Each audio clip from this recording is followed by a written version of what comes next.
We are live, guys. We are live and on air. Hold on. I can't handle this And I immediately noticed that I did the framing incorrectly. Look at that. Um, I'm supposed I'm supposed to be a Better to little. see it now than later on. Yeah, I'm supposed to be a little bit lower and a little bit bigger. But yeah, hello, welcome everyone. If there are peoples around, we're going to be doing a little bit of a podcast now. None of us ever really gone on a podcast, right? Is that correct? Yeah. I Well, mean, I've not been on one. oh, you have? I did a little thing in school, as I said, I think last Oh, week. oh right. Sorry, I Yeah, totally it's blanked out on I, that. I mean, it was like two times, and I don't think they were ever released, so it like doesn't count really. But I did something. Well, Nice. we are definitely going to be uh, talking about all sorts of things, games, tabletop RPGs, and Twitch in general. Starting off, maybe we should introduce ourselves. Wolfzuzu, starting with you. Who are Yeah. you, and what do you do? Uh, my name's Nikki in real life, but I mean just call me Wolf or whatever. Um, Or I come whatever. from Russia. I just finished studying in Oxford. I studied economics, business, and all that kind of stuff. So very boring shit, but at least at least I'm gonna earn something. So that's nice, right? I'm working as a business consultant right now, which is basically means that I'm a freelancer. I get called and I do something for that company, basically, and then I'm done and I get paid for that. But as of right now, um, I love playing D&D, and I do that probably every week, and I've been doing that for 9 years now. So I've got a lot of experience in that. Nice. Yeah, and that's me. Hmm. Thank you for having me. Yeah. Oh, you're welcome. You're like I literally learned about you what 4 hours ago, and then Yeah. it's just Hey no, man, there you are. you're breaking the illusion, man. Yeah. You act like No. we're used to this. Of course, of course. Back in our day. Yeah, man. Remember that Uh, stuff? yeah. Stuff. Yes, that's exactly right. We did stuff together. Right. Kuogames. Tell us more Yeah. about you. What's your experience with D&D and whatnot? I think out of the three of us, I'm definitely the most like recent candidate to go into RPGs and stuff like that. I've always been kind of curious about it, and I used to like watch some, D&D or other RPG related shows on YouTube and stuff like that. But always kind of just tangentially following those things. And then about a year and a half ago is when I started actually like getting into it myself. So originally I got some friends together that used to live around the same area as I did, and we started a Pathfinder campaign originally, and then we only played like I don't know, maybe for like 2 months or so, and then um, most of the other guys started moving out for like going to different towns for their university stuff or starting work and things like that. And so we eventually decided to switch to playing online. So we started playing on Roll20, and also started playing fifth edition. And so I immediately jumped into like the role of the DM. Like I was originally the one that brought up, trying out something like that to my friends as well. And so I took that role upon myself, and I've been doing it since. And yeah, we've been on like a regular schedule, playing once a week as of like a couple months ago. And I'm also, as of like 1 or 2 weeks ago, I'm also finally able to be a player in a D&D game. And yeah, pretty excited about that. And then perhaps tomorrow, I'm not sure, like Zuzu, if we're gonna do tomorrow already, like if we want to Oh have yeah. like the session zero. But yeah, so Zuzu asked me whether or not I wanted to try out like what's the name again exactly? It's like Vampires the Masquerade or something like that. Yeah, Vampire the Masquerade. Pretty good Yeah, game. Yeah, and so it's gonna be my first time like trying out like something sort of non kind of typical like D&D fantasy related in terms of like a tabletop RPG. Actually, that's not quite true. I did play like Call of Cthulhu once. That was actually also pretty fun. Like if you're into sort of the Cthulhu-esque like kind of horror, more like story-driven RPGs, I can definitely recommend that as well. That was a pretty nice experience. Yeah, I'm sorry. I can see there's some technical difficulties, but yeah. Let me just tell you a little bit about myself. I've been mostly streaming on Twitch for like I think 4 years now, but I've been on and off a lot, and yeah. Other than that, I mean I'm a very unimportant speck in the world, but I'm a beautiful unimportant speck in the world, I think. And Aw. yeah, right now I get to do this wonderful podcast with these wonderful human beings, so very excited about that.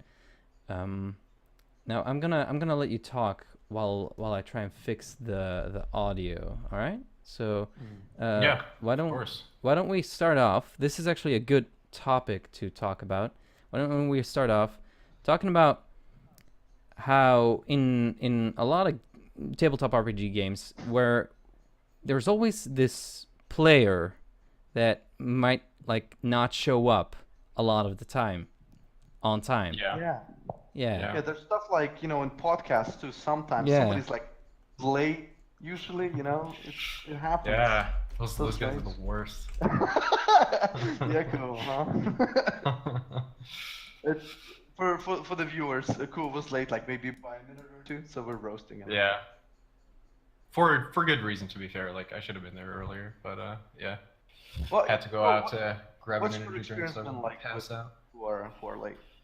Well, it's actually like I'm really glad we get to sort of touch on that subject today because that's one of the issues that I've been having with one of my players for kind of a while now. I mean, it's a very kind of recent topic because our group plays on Sundays, so we played earlier this afternoon, and yeah, it's still just it's something that's pretty frustrating because I think for obviously like all of us are like dungeon masters, so all of us are familiar with putting in the work for your game. You prep a lot for the session. You either like you have your homebrew setting and you actually prep the world and the story and stuff like that, or if you're like me right now, I'm running one of the published adventures. But even still, like we play on Roll20. I prep all of the maps with like the if you're familiar with Roll20 with like the dynamic lighting and stuff like that. You prep all the monster like stat blocks. You basically put all this work, and of course like you want to feel like it's being appreciated, right? And so when you have a player in your group that just regularly doesn't show, then that really doesn't convey a feeling of hey, I appreciate the work that you put out for us and like the world that you set up for us, so we get to enjoy this world together. And yeah, I mean, overall, like I don't usually shy away from I guess conflicts, if you want to call it that, or even just like discussions and things like that. But yeah, it's not that easy in my situation, for example, right now. Like it might be different for other people, but since the people that I play with at the moment aren't like quote unquote just some random people that I met like online or something like that, but they're actually people that like I interact with in real life, or at least used to for a while, which is kind of lessened now that people have started moving apart. But still, it's not that easy to just like turn to one of your friends and basically tell them like, well, if you're gonna if you're gonna keep not showing up, then I'm gonna have to basically boot you from the group, because of course like you want it to feel like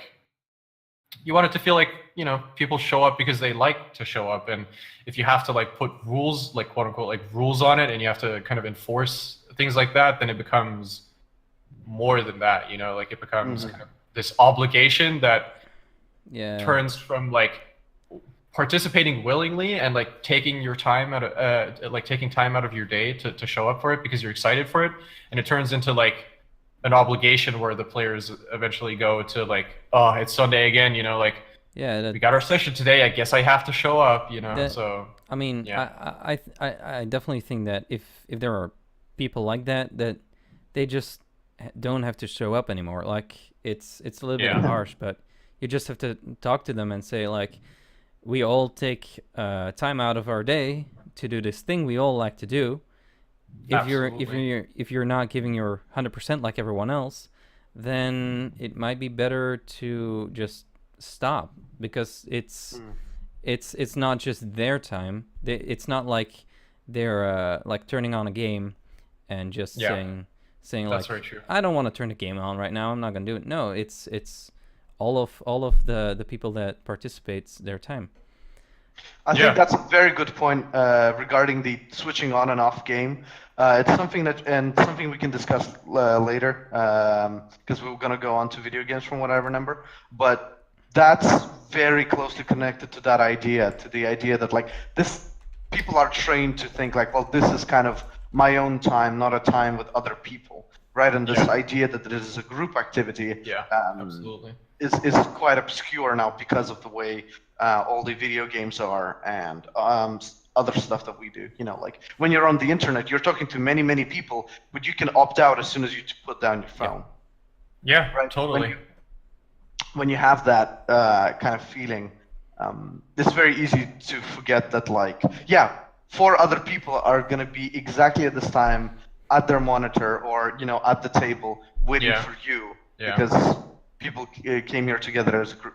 But you know, it's not their fault. It's more of the fault of, you know, where we live now and how. Yeah, for sure. And like, I've some sort of connecting thoughts to that. And in fact, like, I hadn't even like considered it from that perspective, because even though like obviously now that you mention it, it feels kind of obvious. But it's not just something where you decide like, well, I'm not going to show up today, and like I guess I'm going to miss out on a bit of story, and like I'm not going to get as much XP, or I'm not going to like get some drops or whatever. But more than that, as you mentioned, like, you know, the rest of the players in the group depend on you, and it's you know, you essentially function as one unit. And especially, you know, from the start, no matter like how sort of, even if you're not like a party or individual players that go really hard in like min-maxing your characters, even beyond that, like your entire party composition, it's still that, you know, you kind of come to get used to your party composition, right? And so, for example, in my case,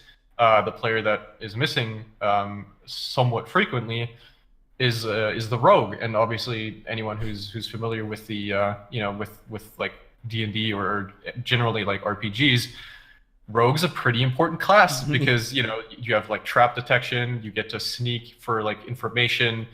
They usually have like decent charisma scores. They have some of the like more important skills in the game. It's definitely something that you feel like is missing out. And it's not that I like, because I'm very much someone that is concerned with the verisimilitude of a game, where I'm not one to just be like, well, the player of this character isn't here today, so the character also isn't here today, right? I don't just like snap my fingers and like phase out the character. Like I kind of feel obligated to like half of you will live. But like I feel, you know, I feel obligated to like take over that character for that session and basically like run it for them. But then not only do you have the issue where like you know, I most likely run the character differently than the player would, but also the thing that like perhaps it leads to the player being like, well, even if I'm not there, you know, the DM is just going to take care of my character, and so I'm not like really missing out on things. And so I think even one of our viewers, Ardens, she said, what kind of class isn't important, and I think that's a very good point. Like every class is important. In fact, it's not about the class; it's about the player. I think focusing on the idea of gameplay here, like it's about social stuff. Right. It's if one player is missing, right, and you have like a 6-player group, maybe that's not a problem. Maybe. Yeah. If that's the way you structure your group, where you're going to be like, well, from the get-go, some people are going to be missing, and you can adapt the gameplay by that. So you could be like, well, if people are going to be missing for sure, we could do short adventures. So every single session has a beginning, middle, and end, right? Again, that's more work on your part, but I'm just saying. I mean, sorry. One of the new things they're doing, you know, specifically for D&D is Adventure Time, where, well, not Adventure Time, that's something else, but where these adventures that you can go on. But what it basically is you can go to your local game store, and then when there is an adventure night, you can just come in, and it's based on the idea of people just joining in. But that is something different than having a group of friends and specifically saying, at this time of the week we're gonna be playing. Like there is this difference. You can have your setting or your games around this idea of people come in and out, and it's fine if someone doesn't show up. But I like there's a big difference between that and having a group of friends, and then one person continuously not taking the effort to show up or make the time. Because I think a big thing is you can, like, if you care about something, you will make the time. Like exactly. That's kind of the core thing as well. Missing. Oh, sorry, cool. I just wanted to expand on that, because just to basically underline sort of my personal experience a little bit here. For example, today, it was, which is why it's so sort of recent, is that the player again didn't show up, but this time it wasn't like he just decided not to show up. It was because he was having a migraine and basically just couldn't be there, which is completely fine, right? That's very understandable. Mm-hmm. But then on previous occasions, for example, like the last time where he didn't show, it was like, well, the World Cup is going on and I want to watch the game, right? And so it's like, okay, that's no, cool. I will do. If you were watching that match and you were Russian, you felt it right here. But no, I mean, if you made still, it's something that you have to take into consideration, when you sign up for something like that. Exactly. If you sign up for a D&D campaign, you gotta be aware that it's gonna be a long-running thing. It's gonna be running for at least a couple months, maybe a couple years. And so, sure, every once in a while, you're not going to be there because you actually have to go to a family's wedding or something like that. But if it's there's a football game on TV that I want to watch, then it's come on, really, it just kind of watch after. This is the thing, though. So here's where I kind of agree with you, but I also disagree with, in a sense that I think people are allowed to have other hobbies and things that they care about, that they would rather do than play your game. And that it's not that they're insulting you, but I think the part that's missing is the timing, right? When did he say that to you? Did he say that to you 2 days before you played, a week? When? No, he said that an hour before the session. Oh, okay, yeah, exactly, right? Well, even I was saying a week in time is not enough. If you know that a World Cup is coming, which happens once in 5 years, and you want to watch it, understandable that you want to watch it live because the world of spoilers, right? Yeah, of course. I mean, it's a question of how you prioritize your things. Before it even happens, or 2 months in advance, or whatever. Hey, there's going to be a period where I'm not going to appear because I'm watching. I'm watching the match. I'm sorry. That's right? I would be. That's the thing. I would be fine with that. But it's routinely been the case that to be fair, it's not only him. Some other people in the group have done that before as well. Where it's literally we're getting together in Discord and it's 20 minutes to game time, and people are oh, well, I have a thing today, and it's well, so far, without fail, it's been things that you don't find out literally half an hour before the game. It's things that you prepare for or that you're aware of at least 2 days. Obviously that's still a short time span, but it's so much better than half an hour before the game. So, it was actually interesting. Something popped into my mind just earlier when we were still on the topic of it doesn't just affect the one player, it affects the group. I was wondering, what is your guys' perspective on how would this effect sort of change if we were playing in paper instead of playing online? Do you guys think that would have any effect on it? I mean, I guess it's kind of like very dependent on the person, no, but but I just played, wonder like what your thoughts are on that. Yeah, no worries, man. Have you played online more, or have you played on paper more? We played online more, like with Definitely, like definitely our group online and more. with But like my Go on. my experience hasn't been like my experiences hasn't been great in number. Like I haven't played a lot. Actually, I have played both online and on paper, and I find both to be fairly enjoyable. Now I think that there definitely is going to be a pretty big difference because well, actually, come to think of it, it might not. It kind of depends on the location and the person, right? If it's someone Yeah. like if you have friends that are next door, they're probably not gonna take a lot of effort on being like on time because they're right next door, right? They can just Right. exit Yeah, their right. house and they're there. So they're like, yeah, no, it's fine. Like I'm already here. But I think if someone has to go from like 2 cities over and has to come there, and they said they were gonna show up, and I assume that they're not lying about that. Yeah. Then they will like I hope they'll make sure that they're gonna get there on time. But yeah, I don't know. I think it is more dependent on who the person is than the location. Yeah, I mean, Actually, and that's the thing. At the end of the day, when you're playing a video game, you're dealing with a computerized like thing that was created by a human being. When you're Right, playing an right. RPG, you're dealing with a human being, right? And that's where all the problems come from because you'd never have this problem with the computer. You're like, fucking the chipper, it didn't come in today. I can't use my monitor, right? Because it decided that it's gonna go watch the football, like, right? It's not gonna happen. But because you're dealing with people who have their own minds and their own ideas, that happens. For sure, for sure. From my experience, pen and paper wise, when somebody doesn't show up, it doesn't affect it as much actually. And that's because it's more of a social gathering than really playing a D&D game if that's your friends. And if Right, it's not your right. friends, then they're gonna show up. That's the thing. See, Yeah. that's the difference in real life. If they are Yeah, actively that's seeking probably a a thing group, too. Yeah. right?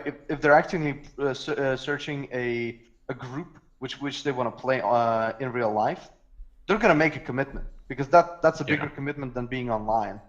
Because as I said, like you put down the phone, they're gone. Yeah, and with friends, they probably feel like, oh, they're my whatever. friends. It's not like, yeah, they're not gonna You're care still that gonna much. love me, right? Yeah. Then you never call them again. Yeah. Deleted. Deleted. Yeah, there you go. Just as like a quick side note, because it was like a thing in chat a little ago, since Ardens was like talking about how I was kind of like specifically referring to the rogue class. Yeah, you're just. It's not that like rogue is like an exceptionally important class specifically. It's more like the role that it fills in a group, and it's that obviously like multiple classes can fill sort of the same role, but naturally like if once you have your group composition, then you sort of get used to the fact that you have a rogue with you, and like they're gonna take care of like picking locks and sneaking and stuff like that, right? It would be the same thing like if the cleric is missing, you'd be like, well, shit, now we don't have a healer, So it's not like a very specific class thing. It's more like the slot, like the role that specific character fills, basically. It's more of a habit that you get used to having someone with you that takes care of certain tasks, basically. Yeah, definitely. Yeah. I think we kind of went overboard on this. Not overboard. I think we like. No, I don't have anything to add. Is what I'm saying. Yeah, no, I was gonna say maybe we should change topics. We can talk about like our personal experience. Like, do you have anything you'd like to share? I certainly do. Like, What do you mean? like I don't know, personal experience from tabletop RPGs. Just things you remember, things you wanna share. Like good or bad? Whatever comes to mind. I find it intriguing, definitely. Like usually there's always this one story, this one moment where you had to make that dice roll and you made it, or someone in the party made it. Everyone got excited because they rolled that 20. Like do you not remember anything like that? That's kind of funny because like in my situation, since I haven't been playing that long, we haven't exactly had like that one sort of defining role where it was like it's like this all or nothing situation. Um, it's been more like we've had some like interesting moments so far, but since not only like I myself am fairly new, but also like my players are all pretty new to the game. So far, what they've been encountering has been it hasn't been like world-shaking events, you know. So I feel like some of the maybe it hasn't felt like there were that many consequences, but I guess like the one thing that has definitely sort of had an effect on them like as a group was as you actually probably remember this because I was talking to you about it the like the goblin that they rescued basically like it was still fairly early on, right? We started at first level. It was when they were like third level maybe or even still second, but they were clearing out some like goblin encampment basically and they found some bugbears basically like picking on like a lone goblin and just kind of bullying him, and they neutralized all of the bugbears and the the uh, the goblin survived, and so the players essentially started questioning him first just for like information, but then after a while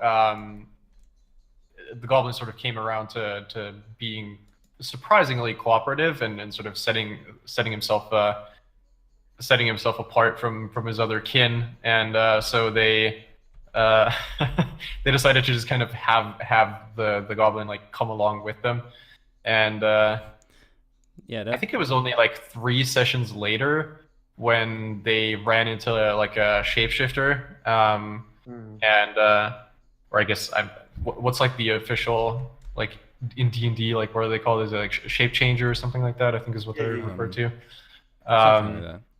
Or I don't even remember exactly, but oh yeah, doppelgangers, right? That's it. Yeah, they ran into a doppelganger, and so so the goblin goes like charging in basically, just goes absolutely berserk, but gets knocked out, and then in the middle of combat, when the goblin is on the ground and unconscious, like in plain view of the rest of the group, I had the doppelganger basically like look around because he had his back to the wall and was pretty much like doomed no matter what.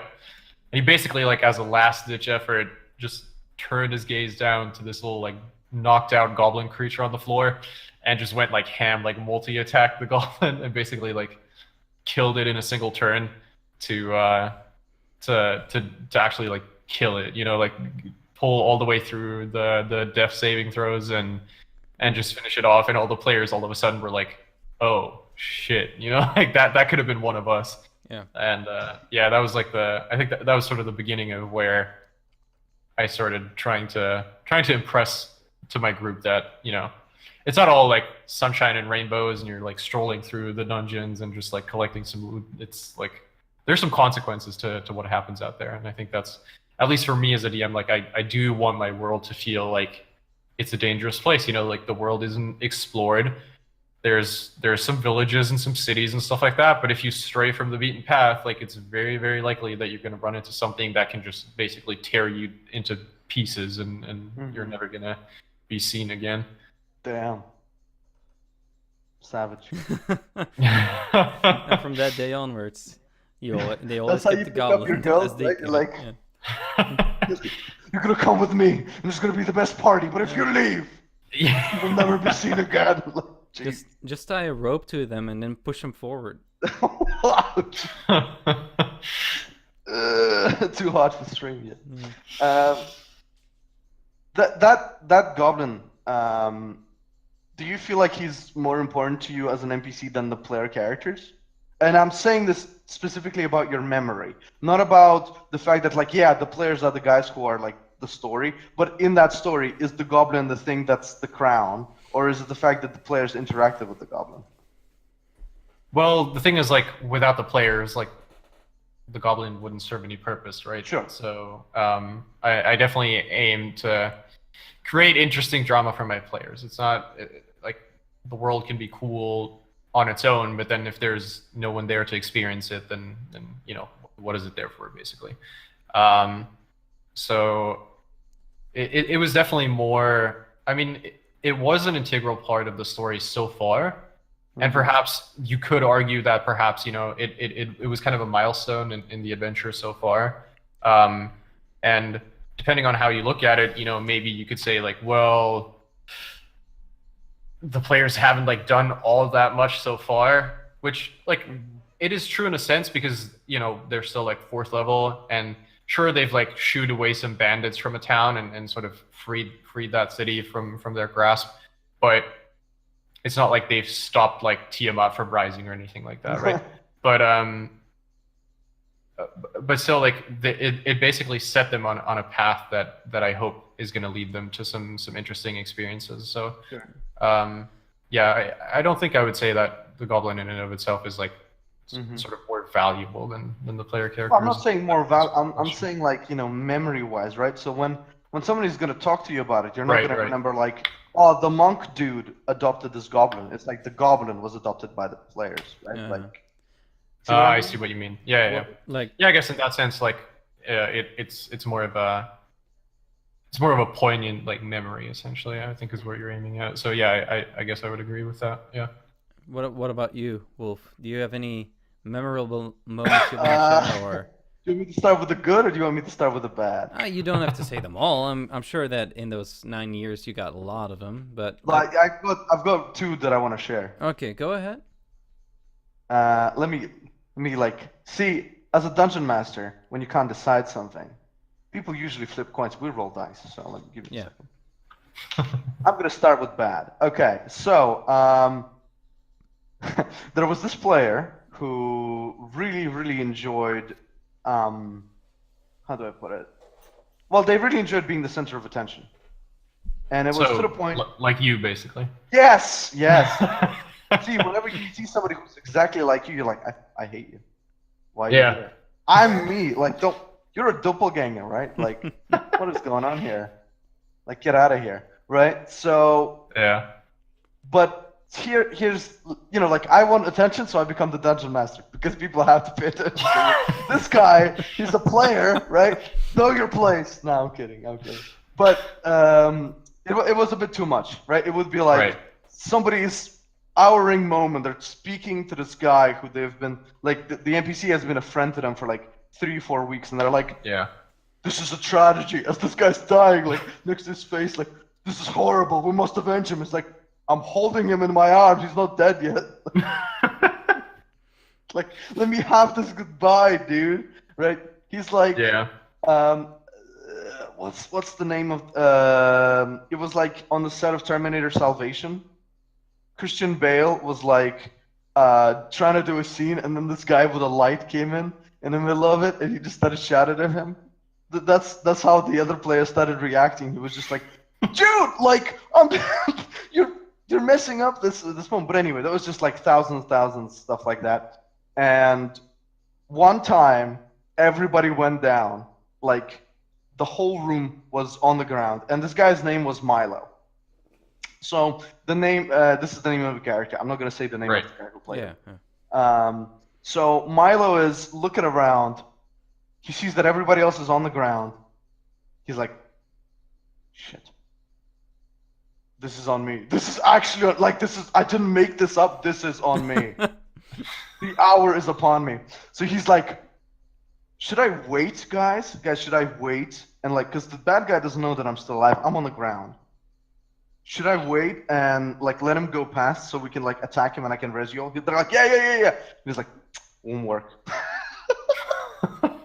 Like he waits for everyone to tell him like, yeah, that's a good idea. Nah, guys. He was savoring that moment. He's like, yeah. Nikki? Yeah? I'm gonna attack him. Oh boy. So he attacks him. He doesn't have a weapon, so he grabs someone else's weapon. Wait, and what? we're playing basic fantasy. Right. He's playing a thief. He can use daggers. He can use bows, stuff like that. He cannot use like a scimitar. He can use a short sword, maybe. He's grabbing a long sword. Of course. He's like, ugh! He's gonna -4. Gotta make do with what you have. Running up to this dude. He stabs him right into the plate. natural 20. Everything is coming up course. Millhouse for Milo. This is the best. He kills him, basically renders him insane, and he's like, awesome. He looks on the ground. Everyone else is down. Guys, should I res you? Yeah, dude. Like, do it. I don't know. There's not much time. I mean, I'm gonna do it, but I need to loot him first. Of course. Why do you need to loot him first, dude? Look, it's just the thing. He needs to be saved, all right? Like, this stuff that he has on himself, like, maybe it's dangerous. I'd rather take the bullet. So he loots him, and this is where I'm like, oh yeah, because this guy's armor that he's looting is plate mail, and it's cursed. Of course it is. So he's gonna put it on. He's a thief, but he doesn't care. He's gonna put it on. He puts it on. He puts on just the glove. Then the rest of the armor, like it's Iron Man, but like backwards. You know, like it, like flies onto him, and it like curses him and makes his armor 18 forever. Okay, that's not bad. And then like whenever he tries to do something, there's a second roll that I do secretly, and we use that roll. So he never he is like rolls a natural 20, but I might have rolled a natural 1, so he doesn't know. Like, and he's like, "Why am I missing? This is impossible, right?" Like, so like this is the best. I finally can like punish this guy, and it's funny, right? I'm not gonna like take it out on him. I proceed to roll better for him while he's wearing this. No. Every time. No. So he is fighting. Like he's fighting a bunch of orcs, and orcs in my world are like. They're come from the sea, so they're like skinny blue and stuff like that. So he they've got these weird arrows with hooks and stuff, and they keep hitting him at like 17, 16, 15, and he took another class that was called Knight. And when you're on a horse, you can dodge. So he rolls a dodge. He rolls terrible. I roll amazing for him. So he uses what I roll. So he becomes Milo, the Knight of 1,000 arrows. He destroys like this horrible threat to the humanity at some point as well. Like he had it all, and everyone hated him for it. And then he died, but it wasn't. See, that and then he died. Of course, that's the way that story ends, right there. Exactly right. But I think the reason I hate that story is because I like it. I like telling it, but it really shows that like you as a GM should never be like, I'm out to get this motherfucker. No matter how much you don't like what they're doing, it always ends like this, like what I just told you about. Yeah, that's actually a good life lesson. Just if you're a DM, don't try to fuck your players. That's not the way to go. You have to create a world where they can fuck themselves. You know. Exactly. What I do now, like that was a good lesson. Yeah, that's very true though. I think it's.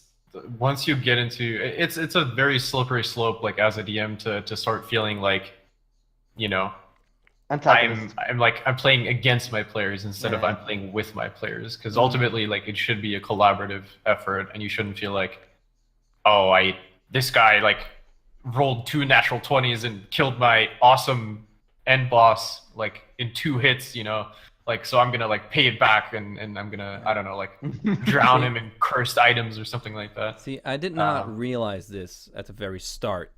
I didn't know. I thought it was a game where there were players, and then they were fighting the DM. That's how Arch enemy received it first. I was the enemy incarnate. I was the engine of destruction. Oh no! Trying to fight the players. Of course, I was. Like that's the way I thought you are supposed to play it. But I soon came to realize, as I was actually playing it, that I have so much power, it doesn't make sense for me to try and kill them. I rather have fun, and I kind of learned this, like from my own, from just playing. At first I was like, yeah, I'm gonna throw this at them, and then I'm gonna have like some trolls that attack him, and then I started like getting into it, and I started to like understand the game, but it was pretty natural for me. But yeah, it's interesting because for me, I think because like typically I'm a person that when I go into something like this where I'm like, even before I actually sort of start with the actual doing of something, I tend to sort of, I guess research might sound a bit pretentious, but you know, like for D&D, for example, like I was already like watching Critical Role, for example, right? But what I was doing is like, I'm sure you guys are familiar with like Matt Koval's video, like running the game, and I watched a bunch of like DM's guides and stuff like that, trying to like really sort of get myself prepared for that role, so to speak. So when I started playing, I think I was initially actually like too cautious with my players, where I would, sometimes I wouldn't exactly like I generally I don't like fudging rolls unless it serves a very, very specific purpose that actually just makes the game better. But I was kind of like, for example, I remember one distinct situation where I realized I sort of like overpowered one of the encounters a little bit, and so one of the monsters they were fighting had multi-attack, right? And so instead of actually going through with like both attacks in a turn, I had the monster attack once instead of twice, right? Just to sort of try to balance it down a little bit again. And then I realized after a while, and this actually came from, I think originally like Koval actually talked about this, about the fact that to make the world feel more real and more visceral and more, I guess, realistic, even though that's kind of a dangerous word to use in combination with role-playing games. You as a DM should, even though you shouldn't be fighting against your player, you should still commandeer monsters and enemies in such a way that they do whatever is in their power to defeat the opponent, to defeat the players, essentially, right? Because a goblin is not going to be concerned with like, I am part of a world and I'm part of an experience and a story, therefore like I should only attack the tank or something like that to give the players a chance or something like that. No, like even goblins, even though they're not the smartest creatures, they're still going to realize that like the guy with the glowing hands or the guy with like that shoots the pointy things, they aren't exactly wearing the most like thick armor, and they're still going to go for like flanking maneuvers. They're still going to try and like pick off the weaker characters, and it makes the world feel so much more real because the players actually feel like, okay, this is a challenge. This is not like, these guys aren't just here for me like in a video game to like farm XP and I'm just like whacking with the hammer, like I can just mindlessly start mowing them down. They actually have to consider like these are living creatures essentially. Right. They will do whatever they can to either survive or do as much harm to their enemies, which are the players in that scenario, as they possibly can. Yeah, I actually wanna add to that, or just say that D&D, the game D&D. I'm not talking about just tabletop RPGs in general, but D&D specifically does a pretty bad job of introducing this. Like they focus so much on combat, I think, that you kind of fall in this trap almost where as a new DM especially, you look at the stats more so than the monsters. They all have a little description and they all have behaviors, but you kind of have to make that yourself as a DM. And I didn't read the master, like the dungeon master guide enough, but I certainly didn't feel like that was the way like they wanted you to play. I felt like they just wanted you to throw monsters at the players, more so like a action game than a roleplay game. Right. So here's the thing about that. If you have a look at the first edition or like editions that are prior to like the middle road of second edition, you will see that that's what the game was about, in a sense that that's what people liked about it. Yeah. And that's a very important distinction. So Kuo here, he said something very interesting to me that I wanted to respond to, which was, I want them to feel like these creatures are a real thing. And I support that full-heartedly. In fact, the story I was about to tell was about that, the feeling of realness. Yeah. But that's not what everybody wants. Yeah, that's very true. Very true. That's not the experience everyone is looking for, and that's kind of why it's very important when someone is not enjoying themselves or not coming. So again, bring it back to the beginning. Maybe it's because that the type of D&D that you're running is not for them, and that's not bad. Yeah. Especially if it's your friends. That's true. Yeah, that's very true. In fact, I think that's something where, to be fair, like probably all three of us, but maybe me most of all, because of like how recent my history with D&D is. Like for example, like Zuzu, you know, you've been playing since like 2nd edition or something around there.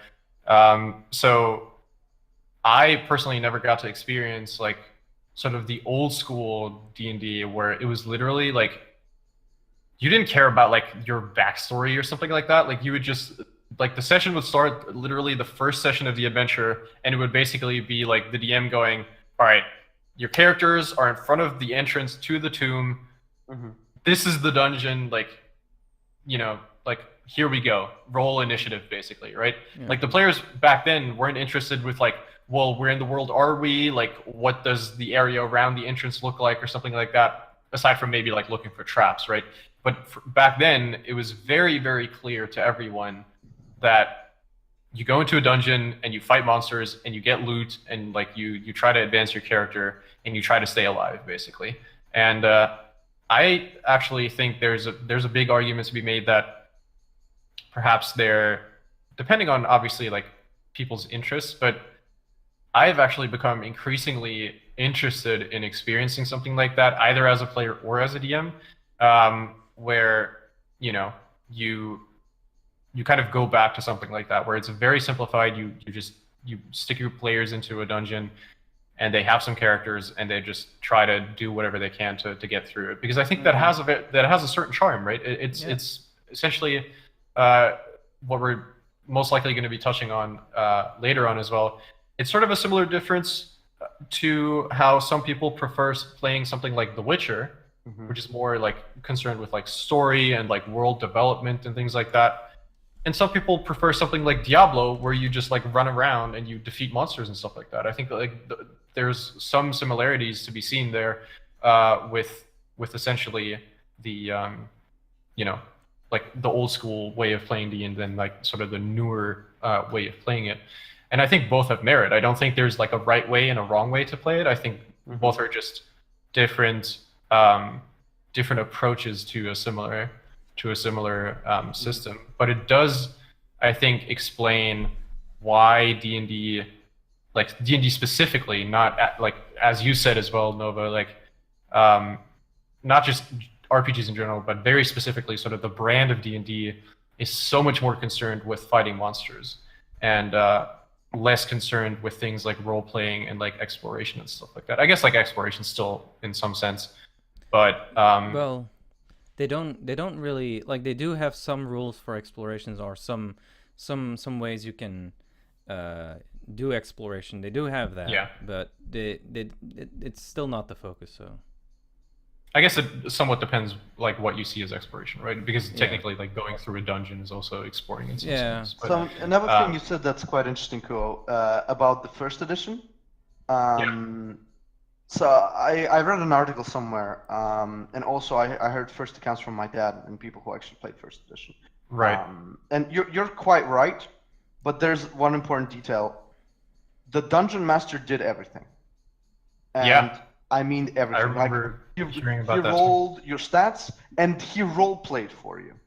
He was a novelist, right? So you were like inside the dungeon. He asks you, "What do you do?" "Oh, I sneak towards the door," and he would describe slowly, intently. You're getting up to your knees now, and you're about to get towards the key when, and then he rolls a die or whatever, or just makes it up as he goes along.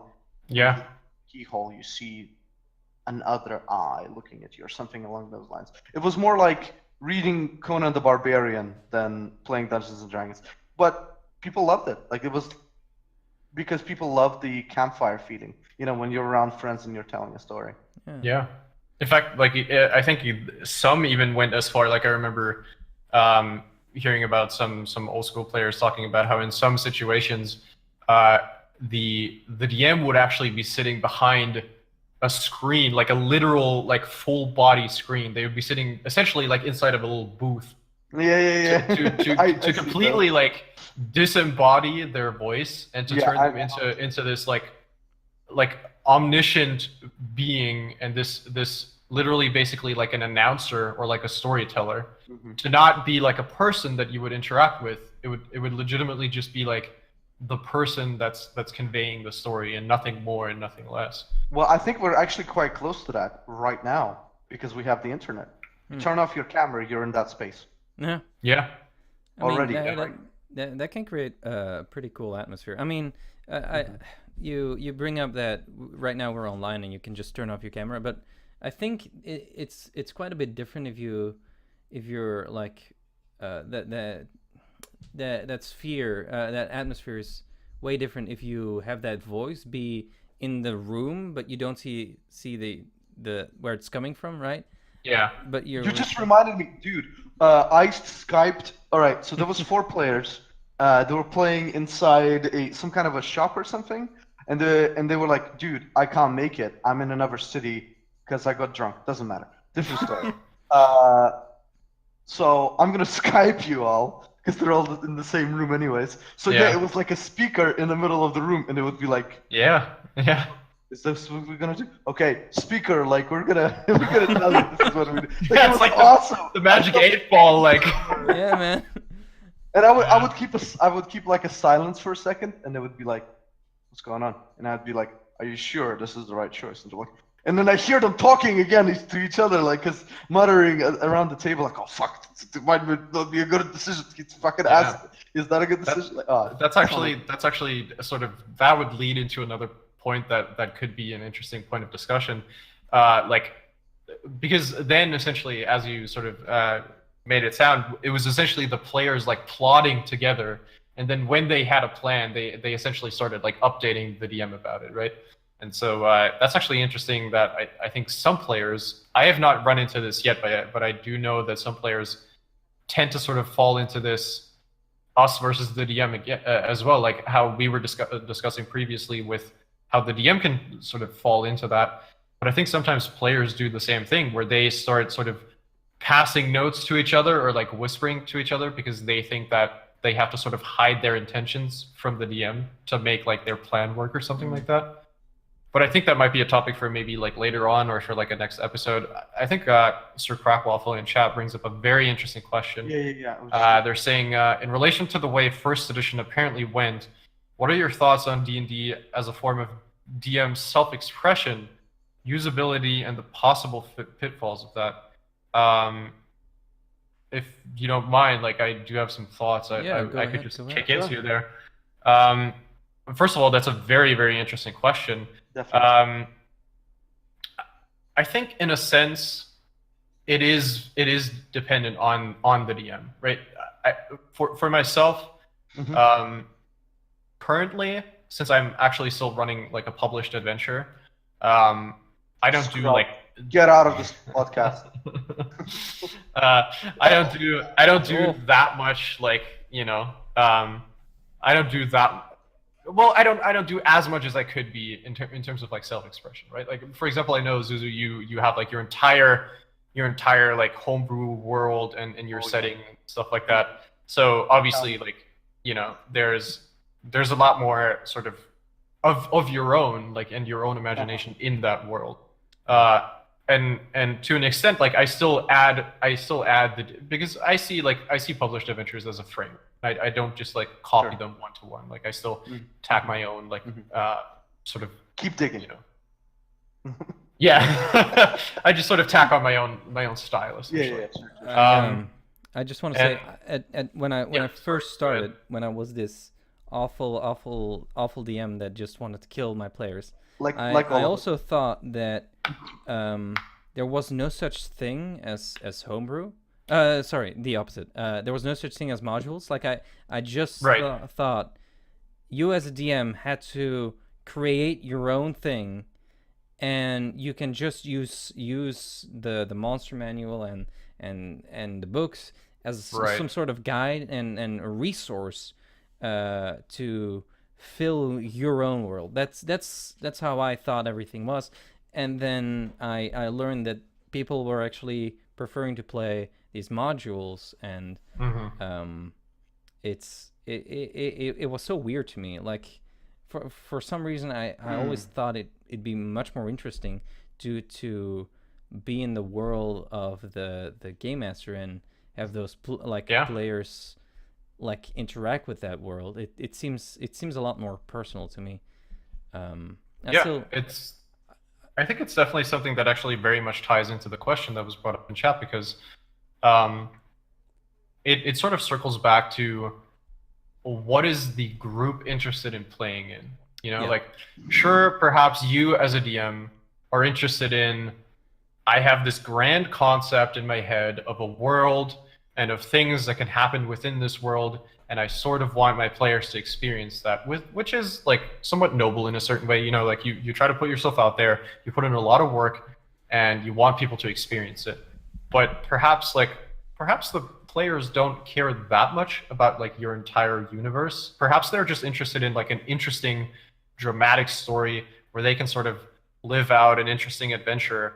And that's something that I sort of had to learn, especially with one of the characters in my group, for example, is that they're just happy to be along for the ride. Like they just enjoy sort of seeing how things unfold, and they, you know, sure, they put in like certain things of their own. But as someone who, I think, like, when I'm in the role of the DM, this might sound like I'm being like overly, you know, selfless or something stupid like that, but I do think like I'm very concerned with just making something that the players enjoy. And if, you know, if they're not enjoying what I'm providing, then it's perfectly reasonable for them to just sit down with me and be like, you know, just get together as a group, like the DM and the players, and just talk about it and be like, hey, you know, maybe we're not sort of enjoying what's going on at the moment as much as perhaps we would if, you know, we'd be playing a module, or maybe they don't want to play modules. Maybe they do actually want to see like sort of what I would come up with my own, like on my own. But I guess like sort of to touch on the question a little bit more specifically, Sir Crackwaffle was kind of asking about like the usability of D&D as a tool for self-expression, I think, and I think it has like great potential for that. Probably. You say that like you're not sure about it.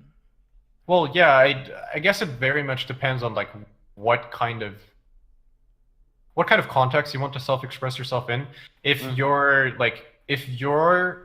sort of universe or like concept or setting or whatever you want to call it sort of already coincides with the general theme of D&D, then I think it's a great tool, right? Like if you have this image of a world in your head that is already kind of like Tolkien-esque, and you just want to bring something to life, then I think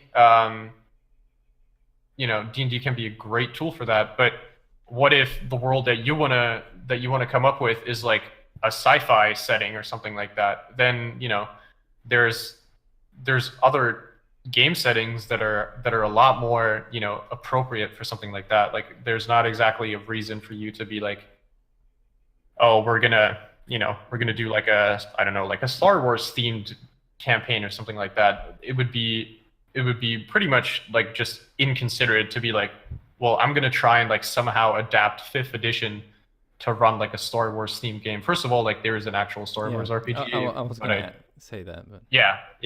But even then, like there's stuff like Spelljammer and like there's like the Pathfinder equivalent for like I'm not sure if it's like Starfinder or something like that, but there's like a sort of a you know, also kind of sci-fi themed thing. So, you know, I think it very much depends on like what you're already aiming to do. And as for the pitfalls of that, I think I've kind of touched on that already, sort of coincidentally, is that as a DM, you have to be a little bit careful to not do what I think we were all already talking about, which is essentially like, this is the image of the world that I have in my own imagination head, and this is what I'm going to put out here. and you guys are going to play it and you're going to like it no matter what, you know, like, because this is my world and like it's very important to me, and either you enjoy being in this world or you can get out and like look for someone else.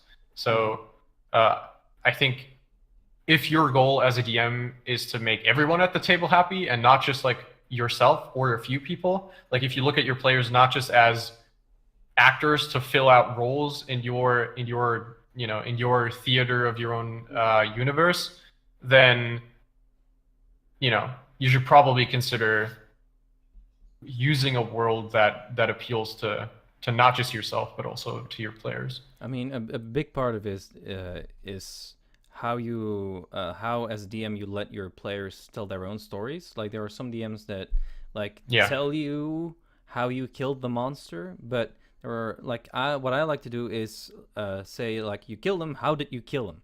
Like, we know that you used your sword on monster, but how did you kill him? Like, I like to ask that question. I left clicked on it, and then I said use sword, and then it died. Yeah. That's actually something I've been trying to like sort of quote unquote like teach my players recently as well. Like push them a little bit in the storytelling aspect of D&D, because I do think that that's a pretty big part of it. You're all telling a story together, and sure, the DM kind of guides the party, but in the end, it's the party that makes the decisions, and they should be allowed to express themselves. That's very important, and I think that's the crux of the question, the self-expression. There's always two extremes, right? And they're very similar to each other in the sense that it's always kind of a loop. And here what I see is, it's not the fact that they're physically similar, but it's like the result is similar. Because both ways, people feel like they have no player agency.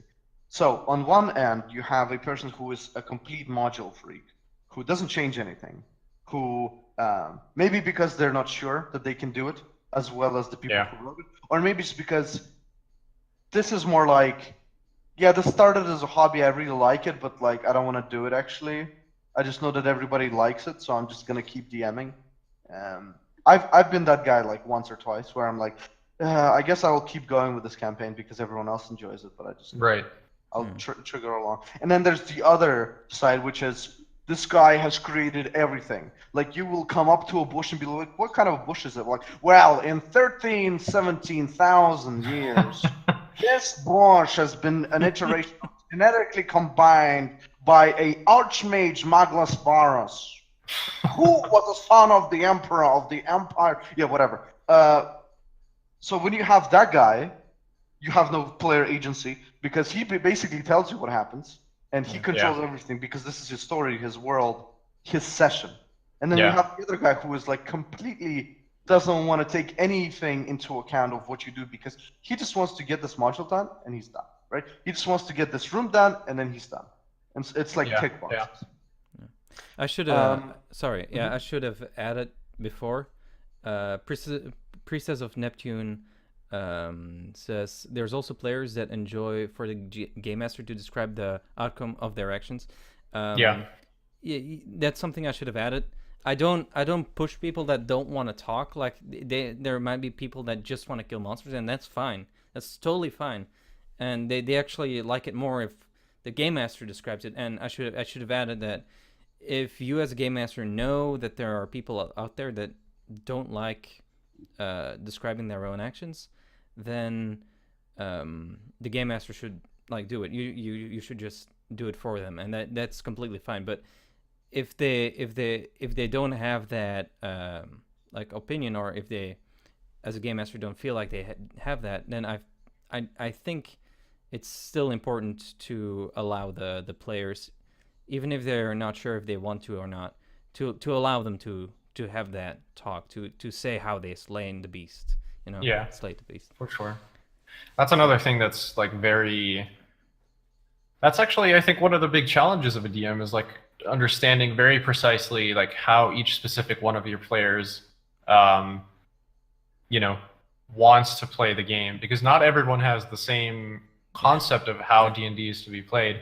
And so it's similar to like how some people are very, very comfortable role-playing their characters, like very much going in character, coming up with like a voice and like a tonality and a behavior of their character, and just role playing out like every single interaction. And you know, they burst into the tavern and they shout out like to the barkeep, and they're like, you know, interacting with every single NPC in character. And then there's some other ones that are, maybe they still like to interact, but maybe their form of interaction is like describing in which way their character acts. So maybe in the same situation, they would be, you know, they would just be describing like, my character walks up to the barkeep and like says this and this, right? And they do more of a descriptive way of role playing. And some people might even, you know, might just kind of sit back and let the other people do the role playing, and then maybe, you know, you can still ask them and be like, that's actually something that I often do in like one of the first sessions if I'm starting a new game with new players where I'm not super sure like how they react to role playing, is I sort of offer them very simple role playing opportunities, right? So for example, they meet in a tavern and like the barmaid comes up and is like, would you like another drink or something like that? And then just having that little sort of, you know, that little node where they can decide like, do I want to sort of role play out my character and sort of do that with like a voice and sort of actually interacting, or do I want to go into a more like descriptive path and being like, my character responds with this and this or something like that. So I think that carries a lot of similarities to what we were talking about before with, you know, players just behaving in different ways and having different ways of enjoying the same game. Yeah, it's, I mean, I'm sort of having to detect like what their players are interested in. Yeah, a big thing is, as you said, like every player is different, and as a game master, it's not only your task to create a world and allow your players to play in that world, but it's also their task to like know the players to some degree, like like try to figure out at least what they want out of their game. And actually, that brings me. I don't know if you guys know, but the Day Night Festival. Do you know that? One of the questions is, I was part of the first like DM group, and one of the questions we had was, well, there are going to be players that want combat, and there are going to be players that prefer roleplay, and there's going to be players that prefer like puzzles and exploration and that sort of thing. And that's one of the questions we wanted to ask when players were gonna come in and you know write themselves in. We wanted to know so we can group them, and it just makes it so much easier on the DM. For sure. Yeah. Yeah, but the thing is that like sometimes it's good to have a balance of people who enjoy multiple things. Yeah, because that's very true.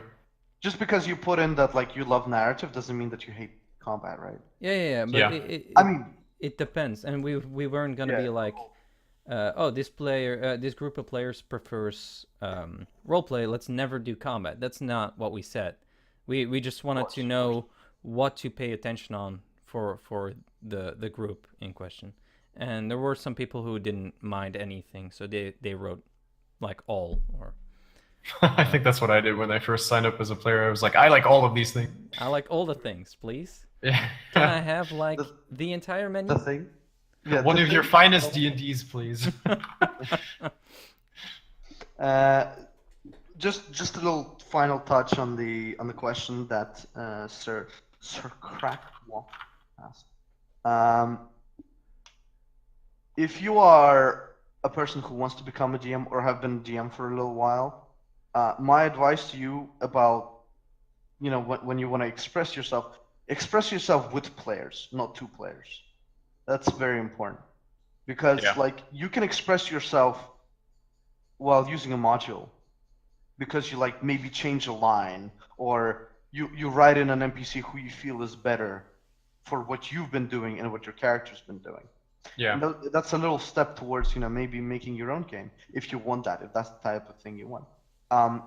Same way when you are working with people and you're creating a vibrant story, yes, you're in charge of it, but there's a clear recipient. When you're making Game of Thrones, right, you're making it for a million people. When you're running a D&D game, you're running it for 4. Yeah. Yeah. And you can customize it as much as you want. Like, be a marketing team. Yeah, right? Like, figure out what this guy really likes. For example, I figured out that a guy that I play with right now on Wednesdays, who just lost a character, rest in peace, Vlad. Press Rip. F. F to pay respects. Yeah, please, everybody in the chat, press F for Vlad, okay? So he loves cutscenes. He really enjoys it. And I did a couple of them. And when I say cutscenes, sorry, it's jargon of the game I play in. Basically, little moments at the beginnings or the ends of the session where I just quickly describe what's happening in the world and so on and so forth. Just something that touches up on the larger story or whatever. And people really like that. I did it as an idea. And yeah, he really enjoyed those. And I was like, I'm gonna put his character. I'm gonna Wait, make can, it like. can you say that again? I'm gonna put him, like his character, into one of these because he really likes them. He goes berserk whenever I do one, and it was perfect. He left his main character inside a city where he really cared about the people he lived with. He was part of the council of the city. Like he was, no problem. He was playing with a second character somewhere else. At the end of that session, I'm like, Vlad, roll me a perception check. He's like, fuck. Then I put on music because I use music in my game, and it was like a remastered Beethoven, but it sounds like a trailer for a movie. So it was like da da da da da da da da. It was like really impactful, really something. So he rolls perception. He rolls semi okay. I'm like, okay, as you wake up, because you rolled a 15, the dagger doesn't hit you in the neck. It hits your pillow, and you look at it as you wake up, and there's a guy dressed completely in black who's holding another dagger as he's taking it out because he missed the first one. And you're like, okay. So, it was a whole thing. He was fighting those assassins. He got rid of them, and there was a point inside this cutscene where he was running up in the corridor. He looks left and he looks right. And by the way, he had all the choices. So he could say like, you know what, I stay in my room, I let everybody else die or whatever, right? So he looks left, there's an assassin going into one room. He looks right, there's an assassin who is about to get into one room, but that guy sees him and starts running into a window. What does he do? He's like, well, Vlad, he's gonna run for the other dude because he's getting away. So he runs off. He tries to get that guy. He gets him down into the courtyard. He breaks his leg. The guy's being surrounded by guards. He kills himself. Vlad's like, oh my god, what is going on here? And then he hears a scream. He goes back up. The guy he left, the assassin, kills an important NPC that he really liked. Oh no. And he comes up to the room and he looks at it, and there's a symbol on the ground, which is a symbol that they saw like 3 or 4 sessions ago, but that meant nothing. And then he's like, oh, that's them. That's the Empire. Everything makes sense now. I'm an idiot. And that was beautiful because everybody else who was watching it loved it. They loved to see, the player roam around and be like, I'm about to die. There's assassins. I'm not wearing any armor. And then you also had the player himself who was enjoying it. That's self-expression. Yeah. When he feels like this is a customly made moment for me, because I matter, because this character is important to the story. And I got to tell my story too. Yeah, everybody wins. There you go. Sorry, I went on too long. Yeah, no, that is actually a very powerful story, I think, where you not only express yourself, but you allow the character to tell that tale, but it's still like it's nice because it in a way worked out. Mm-hmm. Like, but I think it would have always worked out, right? Because you're a good game master is what I'm getting at. I've never seen you play, but there you go. Well, I can run a game for you, no problem. I didn't tell him this, but of course there was other venues. So for example, if he stayed in his room, that would be the best case, because the assassins would be like, something's going on. Sheldon or whatever, the guy who went to kill him, is not coming out. He's supposed to come out, and then we attack the other dudes. So they would go in, and he would save both the NPCs. Ah. See, if he went for the guy on the left, the guy on the right would be like, well, I don't need to run away. I'm just gonna go kill this guy because I have the time, and then he would have left, right? So there was like multiple choices where, although it was kind of linear, he still had a chance to do whatever he'd like. Right. Mm. Yeah. And it would affect the games. Maybe there was a way he could have saved them all, and I didn't know this. And that's another very important thing. Sometimes it's good not to know as a DM. Yeah, I mean, If you, I think that brings me to another topic. Maybe one that's a little bit too big for now, but I just want to touch it.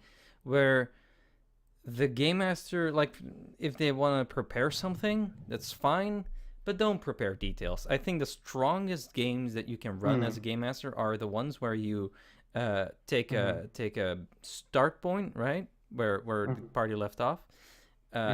Imagine what an endpoint could be, like draw like a rough line, and leave it at that. Improvise the rest. Just improvise it as it comes. And that, to me, from what I've seen so far, that seems like the strongest way to create great games, great moments. Yeah. You can't prepare everything. Overall, like, I would say I agree with that. I would like to add that, you know, maybe specifically for people who are like new and like starting to DM as new players, it doesn't mean that you shouldn't, you know, that's always the right way to go, because I still struggle with like just, you know, coming up with random stuff just on the fly all the time. So if you're concerned with like, you know, having sort of a story that leads to a certain point, obviously you can always kind of like tweak things even in retrospect to kind of make them lead like eventually back to like a certain like point down the line that you want to reach. But there's no shame as a DM in like preparing for certain situations. Obviously, what you shouldn't be doing is saying like, okay, they're gonna like go into this room and then they're gonna talk to this NPC and then they're gonna like do whatever next, and I'm only gonna be preparing for this like linear path that they can take. I think it's perfectly reasonable to do things like, here's like 4 different NPCs that they're likely to interact with, and I'm just gonna write down like, for example, we did like before we started the podcast, just doing like some outlines of these are some of the topics that we want to talk about, and you can do a similar thing with your NPCs, for example, that the players are going to be interacting with. You can be like, if they go to this guy who, I don't know, maybe he's like maybe he's part of the Adventurers League as well, and like the Adventurers Guild, and maybe he has some hints about where they could find the monster that they're hunting or whatever, you know. You can still prep some of the outlines. You can still prep like, okay, like he's going to tell them that the monster is in this cave or something like that. Or some events that take place. Yeah, exactly. Or some happenings. Exactly. Like maybe you can almost like think of it as, even though maybe that's like a dangerous comparison, but I'm just gonna like quote unquote like risk it and just throw it out there. Almost like in video games, like having like basically triggered like events where you can basically be like, if they like cross this marketplace or whatever, you know, like any place basically, maybe, you know, I don't know, a window swings open and someone falls out or whatever, you know, just have like something happening basically, and then using that to like lead into a new path essentially, or a new event. And it doesn't have to be like, oh, like they see someone falling off the roof and then it means this and this has to happen. It could just be something that's like interesting, and then in fact, like you can probably, if you feel ready for something like that, you can even use it like to play a little game with yourself as a DM to sort of challenge yourself and be like, I'm just gonna have something happen, but I'm not gonna prepare what the actual results and consequences of that are.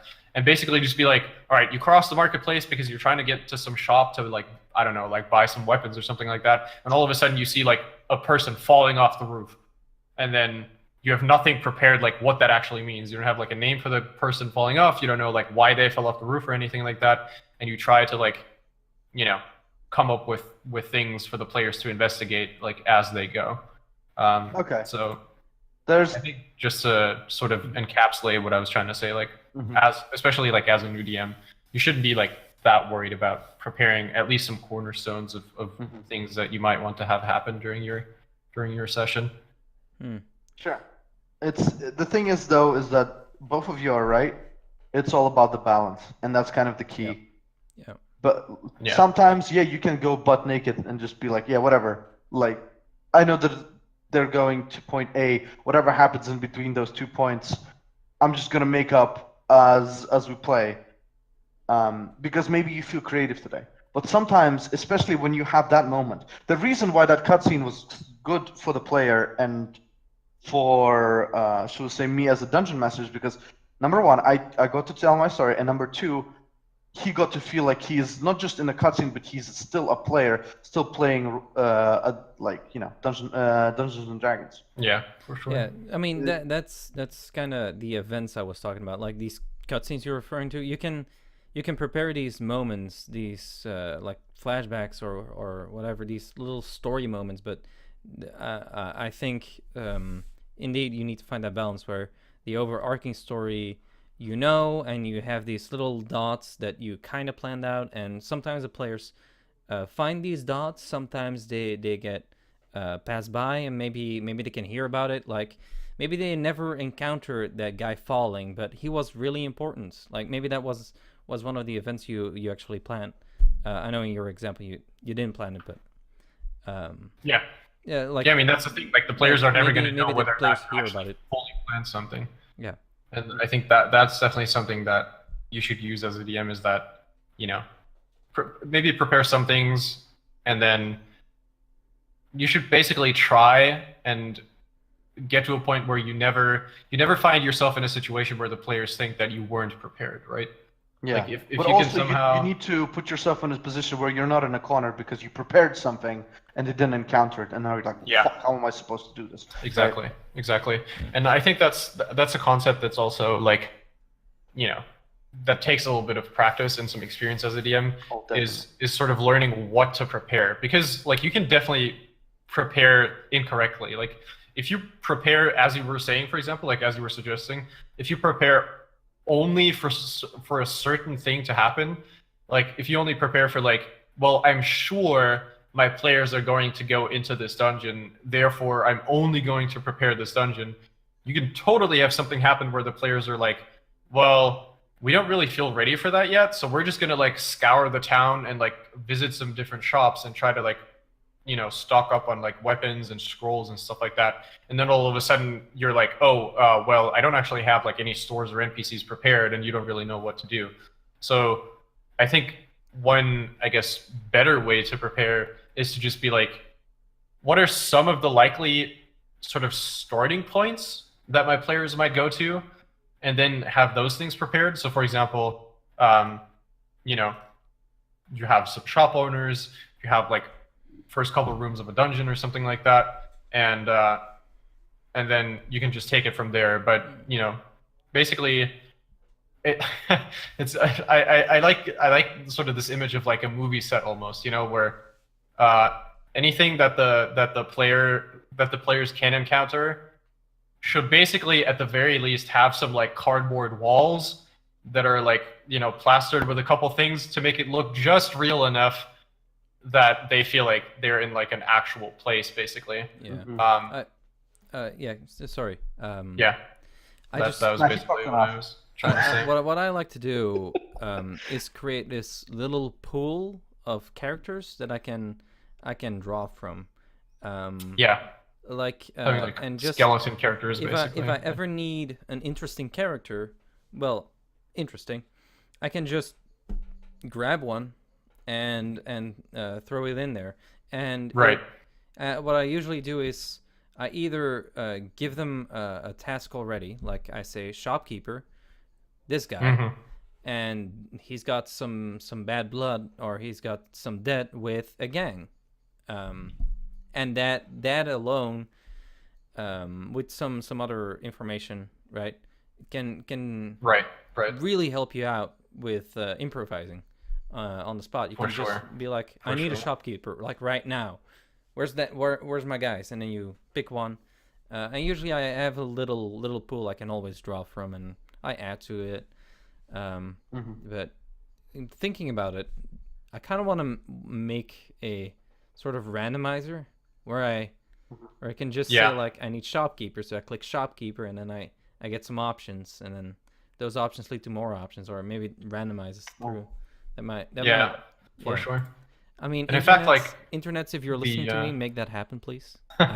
You can send it to me. Thank you. Yeah. Well, the thing is actually, for example, like if you're familiar with Critical Role, which probably like you both are, but maybe not everyone. Critical Role, chat, but like, tell me about it.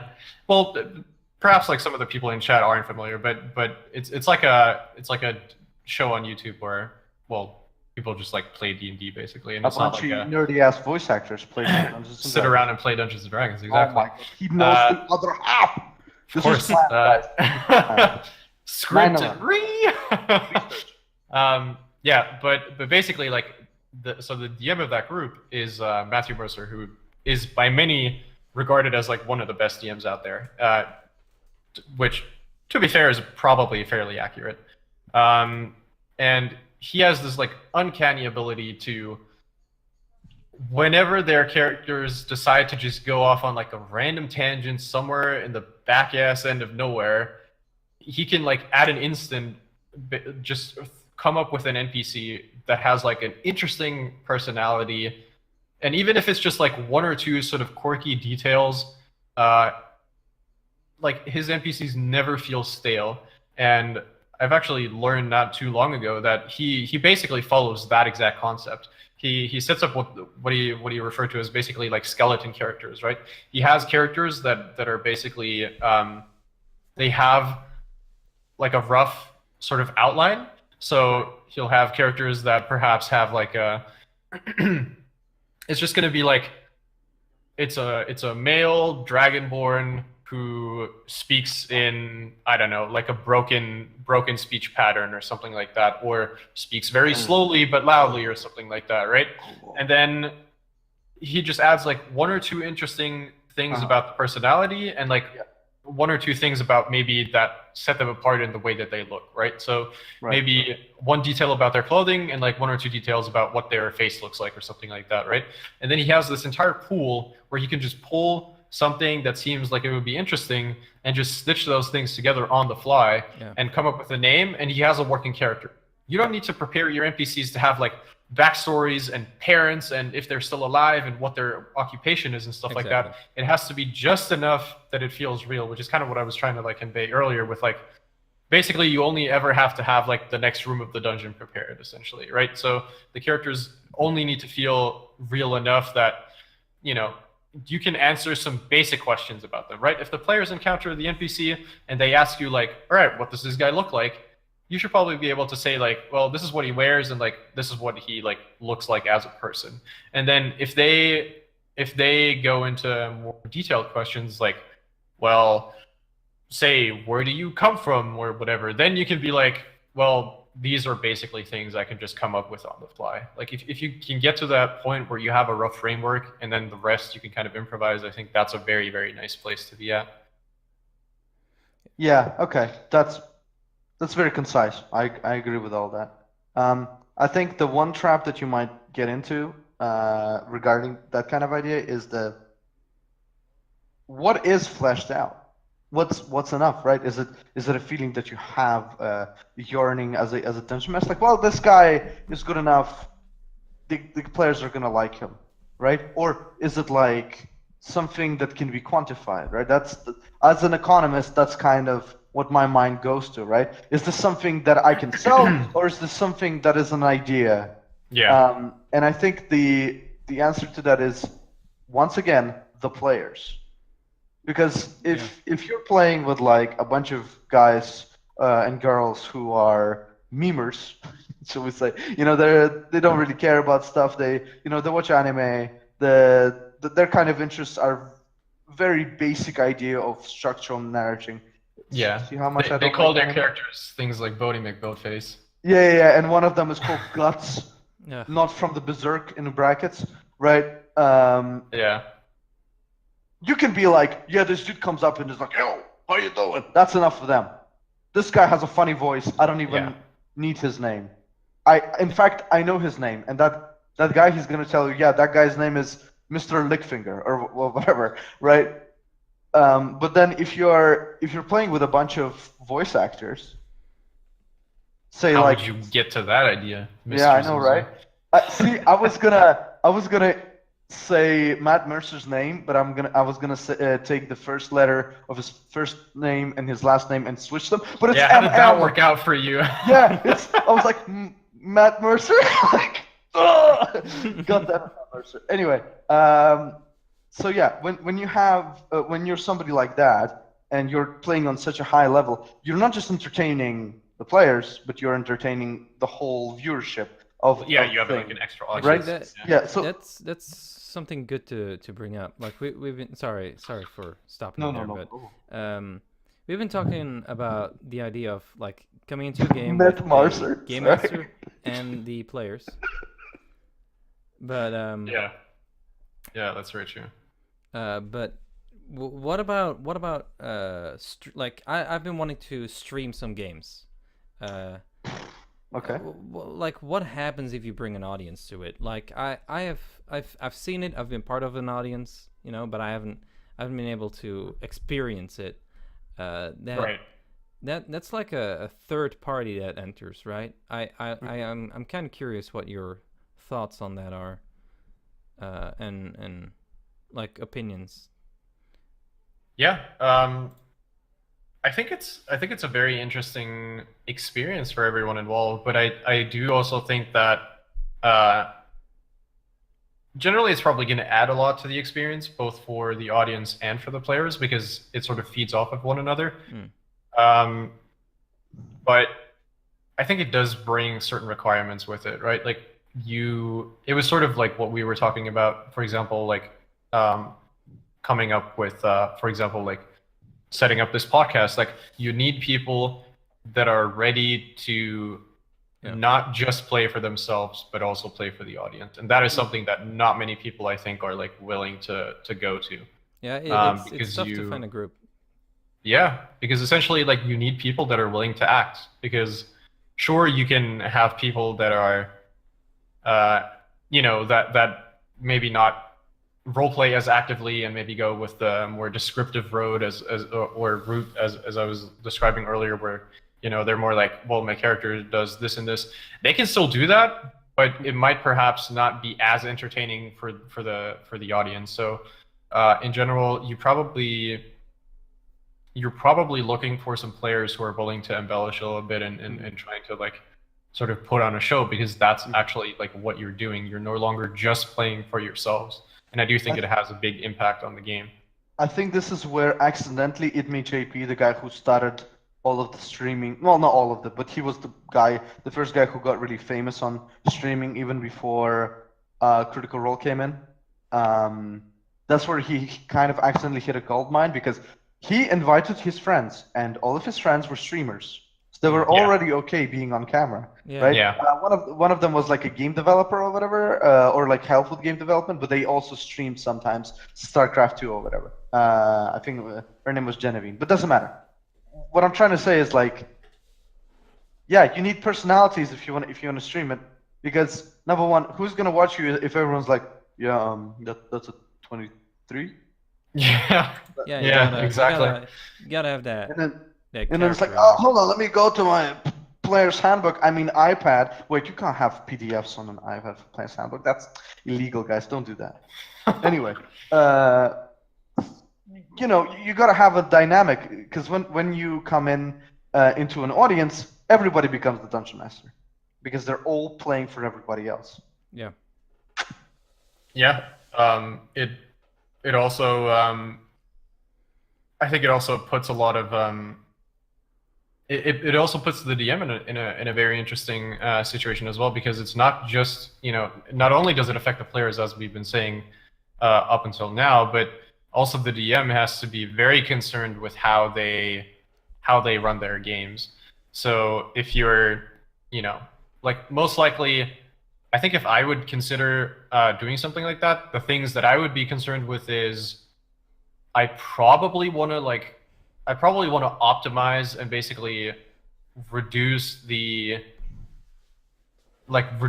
time spent on combat, and not only that, but like you really have to try and make combat interesting, because already like there's quite a few players that like if there's combat going on, they will take their turn and then they will basically like turn off their brain until it's their turn again. Or they will like, you know, they take their turn, they roll their dice, and then they just do like this, and then they wait until they hear their character's name, and then they roll their dice again. Right? I find that kind of play very, very distracting. I really dislike it. I really dislike it. Like combat is part of it, and you have to be in it, right? Try and make it engaging. It might be partly on the game master. But yeah, indeed, especially on stream, you need to have that continuous flow where it's like, you go, okay, you go, but a little bit more natural, of course. For sure. No, do it exactly like that. like you in dungeon. Terminator, like turn. It is your turn. You go. yeah, and then you get 3 seconds. If you don't go, you just move on. Dude, oh my god, I can do this to my players. Somebody read somewhere, I don't know if this is in the player's handbook, but somebody at the game said like, you can only say 6 seconds worth of words when it's your turn in combat. And I'm like, I'm gonna take this to an extreme. And then somebody's like, my character says, and I'm like already starting a timer. And he's like, and anyway, and I'm like, and that's your 6 seconds. All right. What's your action?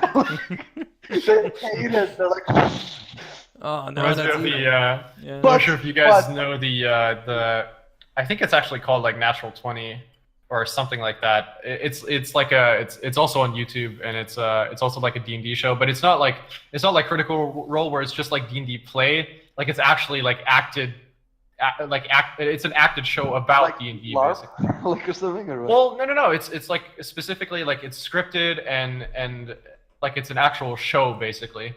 But there's one episode where so they're playing Pathfinder in this, right? They're not playing 5th edition, and they basically have like some old school like 1st edition guy come in to basically like coach the DM and like prep them for some sort of like pre-release of a new attachment or something like that. And he's basically exactly like that, you know. He wears like a tight black shirt and always like has his hands behind his back like this, you know, and he just like screams like he's leaning over the guy, like over the DM's shoulder, and like screaming into his ears like how do you calculate the base attack bonus, blah blah blah blah, you know, stuff like that, and just like asking him questions. What's the AC of a Medusa? Yeah, exactly like that, you know, like that's how I was imagining. What if you're blindfolded? Like, I have a disadvantage. Yes.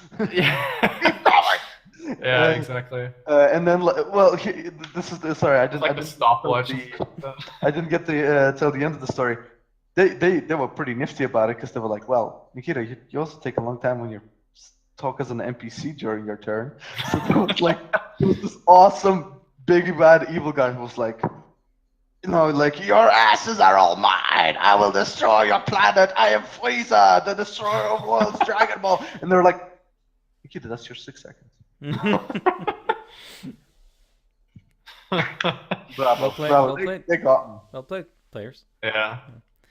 But yeah, that we're sort of bringing it back to the original question about like how the game changes like when you're streaming for an audience. I think the things that I would be most concerned is, again, like making combat interesting, which is actually like one of the big reasons why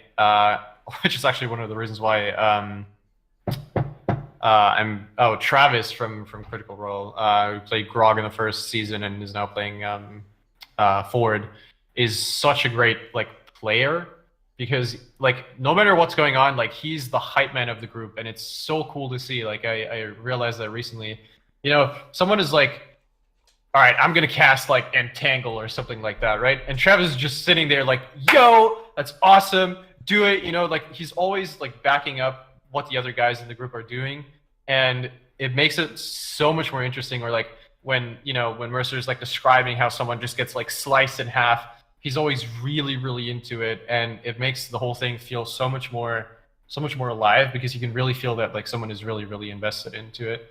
And so being able to like find a player like that for a game that you want to stream would be pretty like high priority, but also pretty difficult because you can't exactly like Yeah. read that on someone's face. Can't, You can't just I look don't at think someone and be like, you can fabricate that, right? Like, yeah, I think that yeah, person exactly. is that person. Like I Yeah. I actually haven't seen Critical Role. I've seen a lot of GP stuff, but Yeah, original. God, you and the Well, if you want to devs. go OG, you got to go with like Acquisitions Incorporated or something like that. I think they were Yeah, around but they before didn't that. stream it. They were like podcasted. Come on, dude. Who would ever watch a podcast? Yeah, Yeah. I know, right? Especially watching a podcast, like Yeah, what kind of dude, stupid like stuff is whose that? faces, like all they do is Who talk. are these people that watch? Who are Terrible. people? What Where am I? idiots, right? What is even indeed? What year it is is it? How did I question. get Is here? it? What year is it? Everyone's making jokes. Kuo just realized he got out of a coma. He's like, "What year is it? What is going on?" I mean, Computer. yeah. So we've been going for quite a while now. We've been going for like an hour and 40 minutes. We were 10 minutes late, maybe. Oh, So, yeah. I wonder why. I'm not naming any names there. But yeah, I was kind of wondering what we would be doing here on the podcast. I knew we were going to be talking about tabletop RPGs in general. We talked mostly about D&D for our examples, but I also thought we could be talking about like video games. Maybe that's for another time, and all that kind of stuff. Because I would like to have this continue. It's sure, definitely something I enjoy doing. But So if you like it, what? favorite, comment, subscribe, put it on your MySpace. Yeah. But I was kind of hoping for some feedback from Chad as well. Yeah, that'd be interesting to hear. Like if there's some people out there who are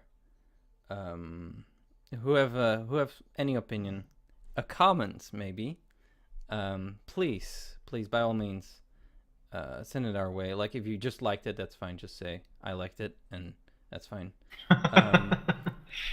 But yeah, I am going to be putting this on YouTube. Look at that love. That's a Sir Crack Waffle, I know. We paid him before that. Before one lap. No, he is our hype man. He is actually hype man. He's been in my chat for quite a while. But yeah, I am going to be putting this on YouTube, and if anyone on YouTube is watching this, then please, by all means, leave a comment. Leave a comment, please. I beg of you. Share it with your friends. Yeah, maybe that too. Smash that like button. Yeah, do that too. Those sound like options. Smash it, like hit it real hard. And then we might just I don't know about you guys, but we might just do another one next week. Like. Yeah, we could probably try that. Yeah. I definitely enjoyed it. You want to do same time as well? We can discuss that later. Whoa. Guys, take too real. I'm putting the curtain down. we don't talk to each other like at all. Only when this starts, okay? Otherwise it's just pigeons that fly towards Germany and Belgium and back. That's it. Yeah. But it would be interesting to hear perhaps also from people who are also interested in seeing this continue, if they have like either questions for us to answer or have like interesting conversational topics that they might want to hear us discuss. Like could be something that you're dealing with in your own games, like maybe you're also a DM, maybe you're a new DM player, maybe there's something that you're interested in hearing about. Like really I can think of like anything, right? Like if maybe you're a new player and like you don't know what to play and you want us to like discuss character concepts, like I would be totally down to do that, like thinking about some cool ideas. Maybe you're a DM and you're like, what book should I buy next? Buy Xanathars, by the way, if you don't have it yet. It's awesome. But yeah, I'm basically open to talk about anything like D&D, RPG related, like also about other RPGs. Obviously, it would mean that I wouldn't be as informed about it, because D&D is sort of the main thing that I'm currently dealing with. But yeah, I'd always be open to just hearing some things that people might be interested in having us discuss, for sure. Yeah, please, if you have a topic you really want to discuss, or just like a single question, send it to us, you know? I mean, like, we're smart, but it's nice to know what you want to hear about, right? Because at the end of the day, this is also meant to be a bit informative, right? If you have something, we're always happy to discuss it. And if anyone wants to know where you can send these things, I have a Discord. You can use pitches. You can use my Discord. Link should be down below if you're on YouTube. I'll put it in the description. Actually, I might not. I might be lazy. I might. Nah, I'll do it. Not do it, dude. Come on. But yeah, my Discord's also in chat. Thanks, Kuo. I would also before we stop, I think shoutouts are in order. Like, is there like, where can people find you guys? Wolf, we started with you earlier. Let's start with Kuo now. Oh, okay. Shut down.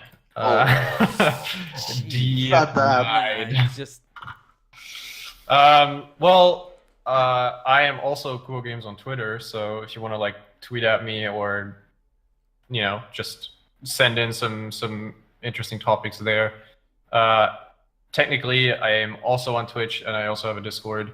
I'm not super active currently, but every once in a while I stream random stuff. At the moment, it's a lot of Magic, if you're into that, and some other random games, whatever I feel like, really. But mainly, like, I think the easiest way to connect with me is just giving me a shout out on Twitter, and yeah, that's probably the simplest way to reach me and to sort of stay in touch. Wolf? Oh my god. Well, write to me on Twitter if you'd like, if you got any questions or anything like that. I'm also going to be in Nova's Discord. I already am, actually. See how fast I am? I'm basically the Matrix. Wow. Congratulations. Thank you. You're sure our Finally, somebody appreciates my art of being. I'm actually going to be making a new channel specifically for questions. Yeah, that's good. That's a good idea. But yeah, if you have something specific that you want to talk about, also hit me up. I'm thinking of starting to stream, but I'm not sure. Arden's made just a really good point in the chat. Maybe we will do like a short example of a gameplay of G&T or something like that here, or maybe just like do a little one shot at this time. I'm not sure. I mean, we'll have to discuss it together. But that's an interesting idea, actually. I need some more detail on what we'll be doing exactly. Like. Yeah, exactly. But we can actually, Ardens, can you elaborate a little bit more? Yeah. What exactly it is that you mean? Because I'm not sure if I understand your question properly. Like gameplay of what exactly are you referring to? I think they're talking about like the nature of role playing games, right? Like can we see some role playing games in the stream? Right? Or maybe see a campaign even. I mean, maybe, I'm not sure. I know Arden, so I'll have to talk to her. It's not her first language, English, so maybe I'll have to sort it out. Oh, I just roasted you. How do you feel? Yeah, no, we definitely can do that. And besides all this, I just wanna say that we might be able to like get some guests in here, that could be a thing. Like there's so many things we can do with this podcast, and honestly, I'm liking the format. We can just talk for a little bit about some specific topics and just free ourselves from this burden, this burden that is our knowledge. We are so knowledge. we need to also very deposit it somewhere. Yeah, but guys, thank you so much for watching us. It was really enjoyable, and thank you for inviting me, guys. It was really nice to talk. About D&D. Kind of last minute, but it definitely paid off. For sure, definitely. Yeah. And then lastly, I just want to say, for anyone who's watching on this channel, this is my channel. I play other video games as well, You can follow me here if you This is a like my video game. face. And we'll probably be continuing this podcast on a weekly basis, maybe. We'll see. Other than that, I think that's it, right? I think that's it. We did it, right? Yeah. We did Yeah. it. We did it. For sure. Yeah. Oh, I did want to say I do wanna also talk about video games. That's definitely something I wanna do for next podcast, where we perhaps we start with some video games, maybe the video games we played.